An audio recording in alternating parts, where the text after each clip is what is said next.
24 December Tezpur academy প্ৰাক্তন প্ৰতিষ্ঠাসকলৰ এখন সন্মিলন আয়োজন কৰিছিলোঁ, য'ত আমাৰ পুৰণা শিক্ষাগুৰুসকল যিসকল আছিলে ধৰি লওক তেওঁলোকক আমি বিচাৰি আনি সম্বৰ্ধনা জনোৱাৰ ব্যৱস্থা এটা কৰিলোঁ।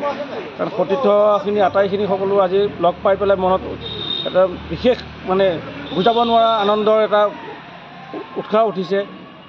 সেয়েহে মই সকলোকে ধন্যবাদ জনাইছোঁ। আজি এই মঞ্চত আহি বিভিন্ন ব্যস্ততাৰ মাজত আহি পেলাই আমাক এই সতীৰ্থ সন্মিলনৰ মঞ্চখনত আহি উপস্থিত হৈছেহি। তাৰ বাবে মই সকলো বন্ধুসকল সতীৰ্থক শুভেচ্ছা জ্ঞাপন কৰিলোঁ।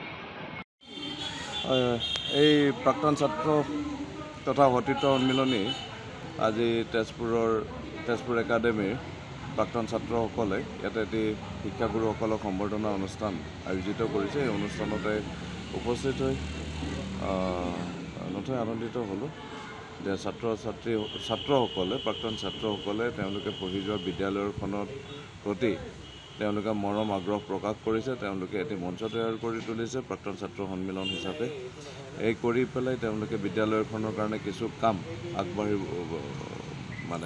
কৰিবৰ বাবে আগবাঢ়িছে। তেওঁলোকক শুভেচ্ছা জনাইছোঁ।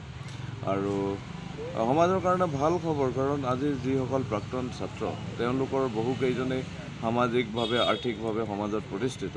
তো গতিকে তেওঁলোকে স্কুলখনৰ কাৰণে বা ইয়াত পঢ়ি থকা বৰ্তমানৰ ছাত্ৰ ছাত্ৰীসকলৰ কাৰণে কিছু কৰিব পৰাৰ তেওঁলোকৰ আজি দিনত আৰ্থিকভাৱে বা সামাজিকভাৱে ক্ষমতা আছে। আৰু সেইখিনি তেওঁলোকে যোগাত্মকভাৱে স্কুলখনৰ হিতাৰ্থে তেওঁলোকে পঢ়ি যোৱা শিক্ষা অনুষ্ঠানটিৰ উত্তৰণৰ বাবে ব্যৱহাৰ কৰিব বিচাৰিছে। তাৰ বাবে এটি মঞ্চ তৈয়াৰ কৰি তুলিছে। তেওঁলোক সকলোলৈকে শুভেচ্ছা জনাইছোঁ, লগতে অভিনন্দনো জনাইছোঁ যাতে তেওঁলোকৰ লক্ষ্য সফল হওক। তাৰ প্ৰতি আমাৰ শুভকামনা থাকিল। ধন্যবাদ।